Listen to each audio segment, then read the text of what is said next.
let's begin with this panel discussion. Yes, the topic is redefining the customer experience, artificial intelligence in BFSI. And let me now introduce the panelists and the session chair. So the session chair will head the panel discussion and will moderate it. We have Ms. Krishnamurthy, Managing Director, BFSI Practice, Accenture. I request you, ma'am, to please step forward. And we have our eminent panelists. We have Mr. Abhilash Duggyala, Executive Director and Head of Investments, Banking, DBS. And we have our next panelist, Mr. Kunal Upadhyay, Associate Vice President, Central Data, ML and Risk Platform, Paytm. So I request our panelists also, they're present here already.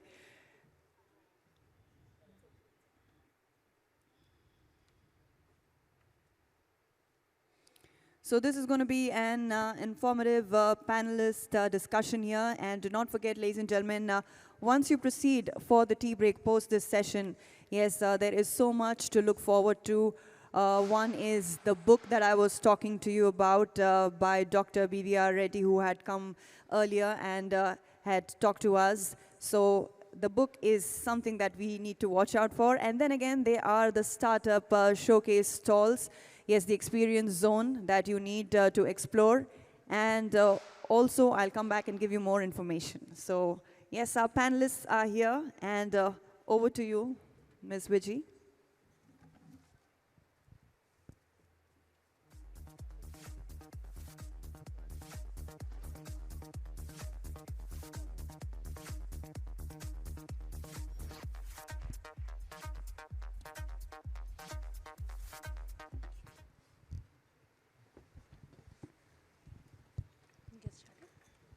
Good morning, everyone. This is Vijay here. I think after that phenomenal session on space and everything, we're bringing you back to Earth and hopefully engage in a conversation, that's equally interesting. So I'll get started, setting a little bit of a context on, what the topic today is and, what we're going to be, discussing about. And as you heard, the topic is, how can AI improve the, client experience, specifically with a focus on BFSI industry, right? So as I get started, right, I think it's safe to say that artificial intelligence is one of the most, it has the distinguished title of being the most discussed technology topic across all industries. And at the same time, with the amount of popularity that this topic has, the level of adoption or the pace of adoption is not equally, keeping in line with that popularity, right? So the BFSI firms have long known the, possibilities that AI offers, and despite, that's okay. And despite that, we're still seeing about varying levels of maturity and adoption just within this industry. And we'll discuss a little bit about, why is that so. Companies across all industries are putting personalization at the center of their core enterprise strategy.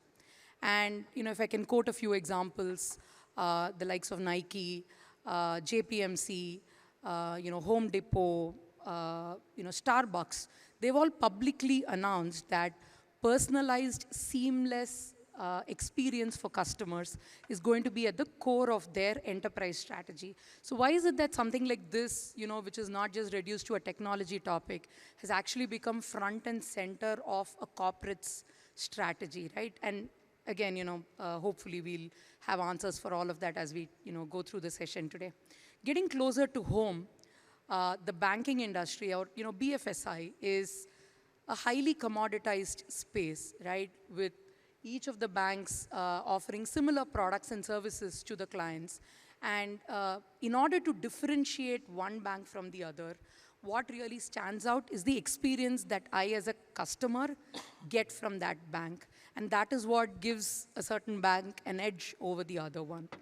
And building these, customer service and taking it to the next level is probably what helps retain the customers and enhance and build, lifelong value. Now, what do customers need today? And if we, look at that a little bit, right? Customers today are extremely nuanced, and they want personalized service from banks or financial services or insurers, right, irrespective of who they're dealing with. And they're looking for a very consistent experience, irrespective of the channels in which they are actually interacting with these people, right? And new entrants into the BFSI industry who are responding with like a one-stop solution for all of these needs are forcing the well-established firms to innovate and to compete, right? That's really what the customers are pushing the firms to do. And what does competitive advantage in this actually means, right? And we're at a point where competitive advantage is determined, based on the ability of understanding data, analyzing the data, and utilizing, personalized customer data at scale, right? So it's understanding, analyzing, and using it, but at scale. And how a company is actually going to use this and, shape their own customer journeys, customize it or optimize it, is what determines how successful or how differentiated they're going to be and what technologies they're going to use to kind of get there, right? Let's talk a little bit, about the landscape of the customers that we are seeing in BFSI today, right? And it's fair to say that the past 2 years, there's been a dramatic surge in the level of digital transactions that have happened. And, there is a need for a full-service digital experience that everyone is asking for, right? And according to a survey that was conducted on behalf of Wells Fargo, what kind of came out was about 2/3 of the respondents, about 65% of them, the Gen Z and the millennials, they were willing to interact with a virtual assistant than wait on the phone for a customer service representative. And about 70% of them who interacted with the virtual assistant came back with an extremely favorable response on how that whole interaction went through. And 80% of them said saving time or not being kind of held on and the ability to interact very quickly and get out what I need was cited as the most important value for them, right? So that kind of tells us with the generation of who we are dealing with, what is the value that they are kind of placing in, right? And the topics such as hyper personalization or seamless or omni customer experience or AI being the new UI, all of these are terms that we are seeing in BFSI that's actually shaping the industry today, right? And all this has kind of provided the ground for something like artificial intelligence to help achieve, right? It is said that AI is expected to unlock about $1 trillion in value for banks. And look at where hardware capacity has gone. Look at the processing power, the computing abilities, or the storage capabilities that have skyrocketed, right? And all of this is making it extremely easy for using something like artificial intelligence to solve complex business problems, real-world problems, by applying machine learning and AI techniques. And BFSI is one of the most data-rich industries, so to say, right? And the topic in itself ranges from neural networks to deep learning to natural language processing or predictive analytics. And each of this, in a way, is going to help solve a wide spectrum of long-standing problems, and that can have a huge impact to the clients, right?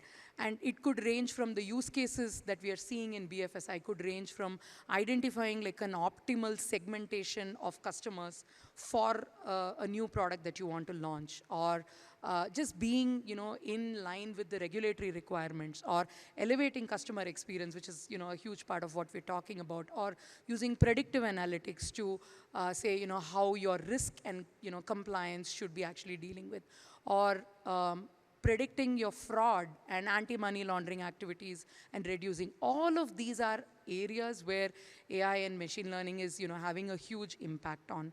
And all of this has led to companies, enlist the help of AI experts who have confidently moved on from, doing pilots and, technology exploration phase into enterprise-wide implementation. And today we have with us technologists, two technologists who are exactly doing this at the core of their respective firms.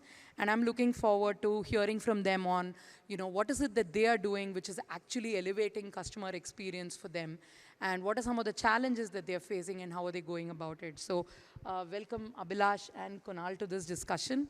And if I can pose the first question to you, Abhilash, which is, tell us a little bit about, I spoke about the survey of Wells Fargo and how, the Gen Z is willing to, not wait on the call, but actually interact, right? So tell us a little bit about where conversational AI is heading in banking and what's the latest work that's happening in this space, and how are you seeing this have a positive impact on client engagement? Yeah, thanks Vijay for the context. Thanks for the context on conversational AI too. So in today's world, customers wants to do more and more things online, and that too sitting at home. Now that's where they're more and more on social media. They are using AI-powered digital touch points, right? And this behavior has accelerated during the pandemic. And that's where conversational AI comes into the picture. Now, because of this customer behavioral change, what really happened is the servicing part of the customer also had to change. And that's where, really either we have to scale our contact center operations or we have to leverage on AI capabilities, which can really, handhold the customers through the process of submitting and fulfilling the request. Now, until few years ago, the adoption of chatbots, adoption of bots for high impact service requests, like, for example, I lose my wallet and I want to block a card, or there's a fraud report as such, right? The adoption was very low. The reason for it is, as a person under panic, we always want to, talk to a human rather than a bot, right? That behavior is actually changing in the last few years. And when we really embarked our journey on chatbot in 2018, we really envisaged that, customer behavioral change as such. Now, today, the customers, like what you rightly said, the Gen Zs and, all the Gen Zs and Gen X, all these people, they don't want to get into a call where, they keep on waiting on a call where they lose a wallet and they want to block a card, all those things, right? So that's where, conversation AI comes into the picture, where we are able to service the requests, customer requests, in a much more efficient way, much more faster way. That's where the great shift from the customer behavior comes in, where the people are looking at chatbots as a more efficient and less time-taking than getting into a call with the customer care as such, right? That's where DBS chatbots are integrated with multiple digital touchpoints. For example, I can give you, in Taiwan, we have integrated with Line Network, which is just like our WhatsApp, where customer can chat and transact at the same time. Doing that, we are making banking more joyful, banking more invisible. And that's what we really want it to be. We don't want customers, or rather customers also doesn't want to come to an internet banking or any of the digital touchpoints. They just want to go to the social media or any of these Line Network or WhatsApp and just start doing transactions then and there itself, right? I just want to touch upon on two aspects of, DBS conversational AI journey. First one being, customer servicing, which you talked about. We started our journey with simple FAQs where the customers can just ask, how do I send money to, to a friend using any FT, RTGS or Singapore Fast or any of these, payment trails as such, or how do I open a loan account? Any of these simple FAQs. We started our journey with that. Then we embarked on our journey of guided conversation framework on top of our conversational AI, which really talks about how this framework helps the customers to service themselves on the go. And that's where, as of today, we are seeing almost 600,000 conversations being processed on a month-on-month, right? That's a staggering number. I want to talk about the second aspect of it, which is more on the cross-sell part. DBS launched DBS Quick Finance, which is an AI-powered tool, which does a lot of data analytics and then generates nudges to the customers, where our SME customers during the pandemic, can really go and get an overdraft facility as such, where we built, a product on top of our conversational AI, which can service the requests which can process the request in 1 minute, approve the request in 1 second, and instantaneously disperse the overdraft. And that's where we call it as DBS 110. 1 minute to process, 1 second to approve, and almost instantaneously disperse the overdraft. And from the time of the launch, we launched this last month, and from the time of the launch, we've already generated $1 million, assets using this product. And all these put together, the capabilities, what we have built on conversational AI, on top of it, guided conversation, on top of it, all these AI tools as such, right? We are seeing a savings of 60 to 70 FTEs, which transforms to a staggering 16,000 man days savings year on year. That's a lot, right? And that's the power of AI. And that's where I feel this is a classic example of, AI and humans, coexisting positively, right? That's what AI is all about. It's not going to replace 100% humans as such. Lastly, with more and more adoption of bots, there will be a, diverse expectations increase as well on the bots, where the bots are expected to be in multi-domain with in-depth know-how. The bots are expected to be a bit more empathetic in conversations. The bots are expected to be, hyper-personalized servicing as such, and maybe in multiple languages too. And that is where we think, DBS as an organization, we are going to invest on, all of these things to ensure that the customer experience is maintained. Absolutely. I think the numbers that you gave there were truly, justifying why there is so much of investment happening here. If I can bring Kunal into the same topic, right? Like at Paytm, and I don't believe there's anyone in this room who probably is not using and, being a customer ourselves, right? Like, what are you doing to create more personalized experiences for your customers using AI, ML, and, NLP? Sure. Thank you, Vijay. Thank you, NASTech. I'll start this answering this question with the purpose that we all have at Paytm. We are very proud to bring digital revolution or pioneering digital revolution in India. We at Paytm have a vision to bring 500 million Indians to the mainstream economy who are currently unserved and undeserved, and we want to bring them into the mainstream economy. This is the vision that we all carry on our chest at Paytm. Now, how would you do that? With the size at which we operate, the center of any solution or any innovation that we think is the scale.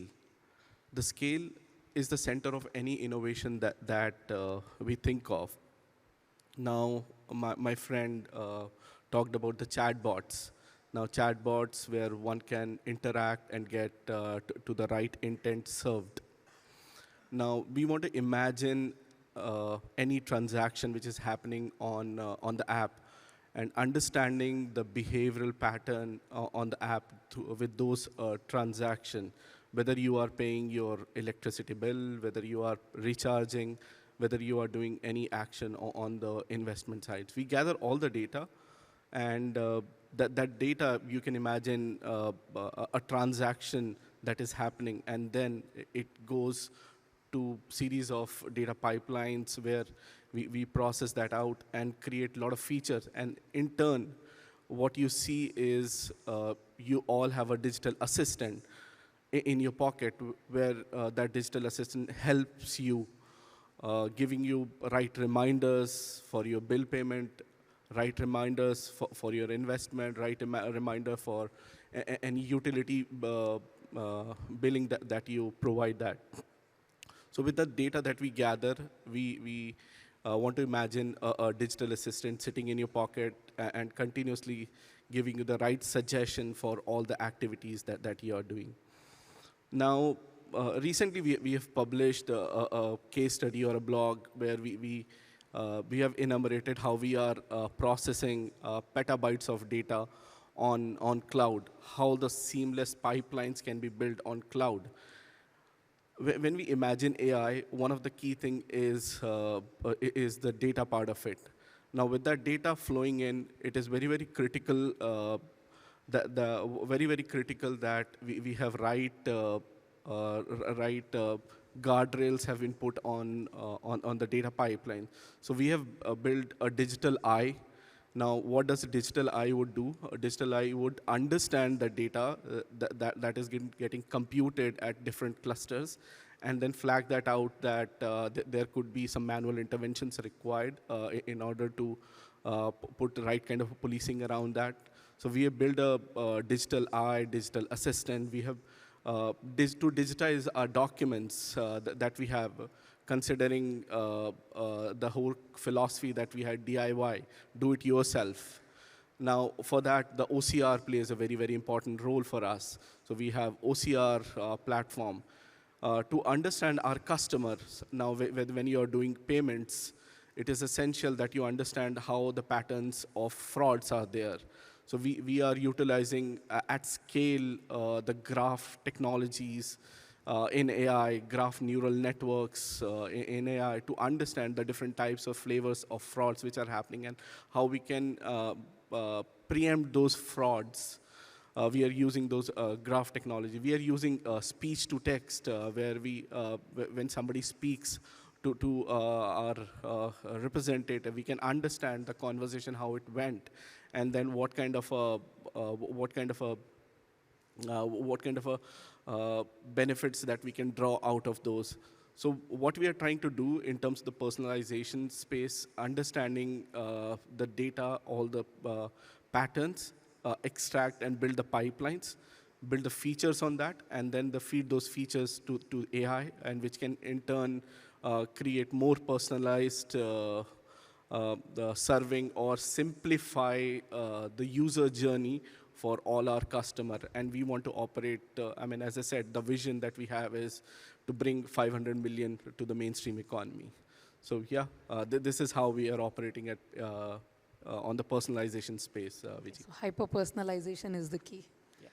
All right, I'm going to go back now to Abhilash, and I think you spoke about conversational AI. We heard, how data is extremely, plays a crucial role in hyper-personalization. And we'll talk a little bit about, more fraud and anti-money laundering and those kind of things as well. But one thing I wanted to get your thoughts on, Abhilash, was the digital landscape within the financial services, right, is definitely exploding. And, we're like living through that right now, right? Can you tell us a little bit about what is digital twin, right? And what does it mean in the industry? And are you working on something around the digital twin at DBS Tech? And how is that? I mean, does that also have an impact on the client, elevating the client experience, or how does that actually fit into this whole scheme? Yeah, absolutely. So, that's where I was talking about our conversational AI journey as well, right? In 2018, before, some of the banks were thinking about doing AI, we were already building our own NLU, NLPs and chatbots and all, right? That's where, we are really thinking of digital twins, which you're talking about, where with an advent of voice bots, DBS piloted, a collection bot.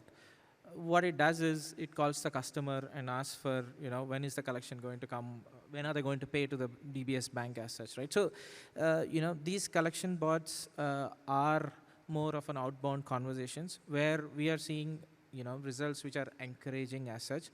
With this, we are able to bring down the toil on the agents, where the bots are able to do multiple parallel calls to the customers in their, preferred slots as such, right? Okay.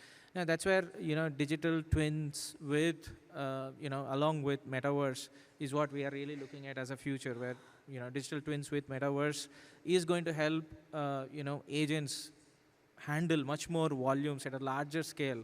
And that's what will help them to, scale exponentially, in terms of volumes. Because the data keeps growing, customers keeps growing, the transactions are, coming at 10x times, compared to the last year. And that's where we really want to, invest on digital twins along with metaverse as such, right? Now, in the near future, will the digital twin, is going to substitute humans 100%? No, the answer is no. That's what we think.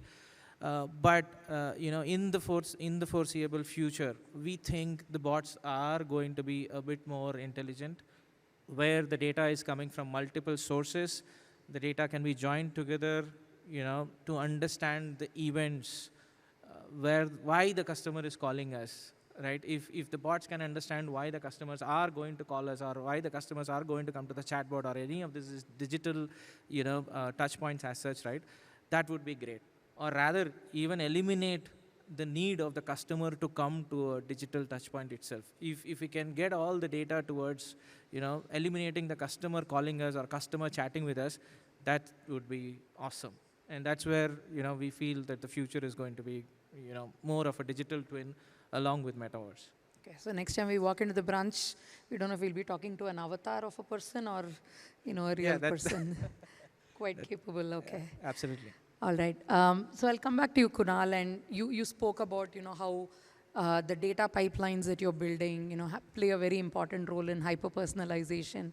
Right? Can you tell us, one of the things that obviously, goes through everyone's mind, and also a reason for the low adoption is, as much as this has scaled, right, the entire point around fraud, and how do you, identify something like that, especially when, the digital transactions are, like bursting their way through. So what is your take on, how AI could help with risk management or compliance, or, if so, preventing or even more predicting, any kind of activities like this, and thereby kind of making sure it doesn't happen?